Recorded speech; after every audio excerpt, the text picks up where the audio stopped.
ওকে, দারুণ টাইপ। দাদা এই যে অরুণদার দোকানে এলেন, খাবারগুলো কেমন লাগছে তোমাদের সেটা বলো।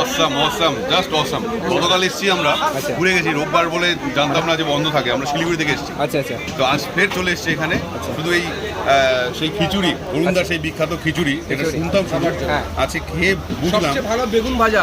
এই যে বেগুন ভাজা, বেগুন সুন্দরী, বেগুন সুন্দরী, সরি, এত সুন্দর টেস্ট আর এত গোটা বেগুন ভাজা আমি মনে হয় প্রথম আলু খেলাম। 65 নিয়েছি। আচ্ছা আচ্ছা, এরপর ওই পনিরটাও নেওয়ার ইচ্ছা আছে। রুটিগুলো দেখে খুব ভালো লাগলো, সেগুলো সবকিছু টেস্ট করে ওভারঅল সবকিছু অরুণদা শুধু নামেই না, কাজেও হিট।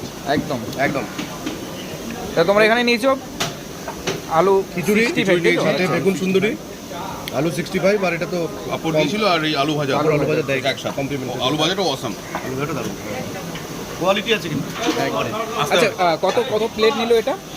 দাম তো জিজ্ঞেস করিনি, আরো খাবো তো। আচ্ছা, দাম যাই হোক দাদা, মানে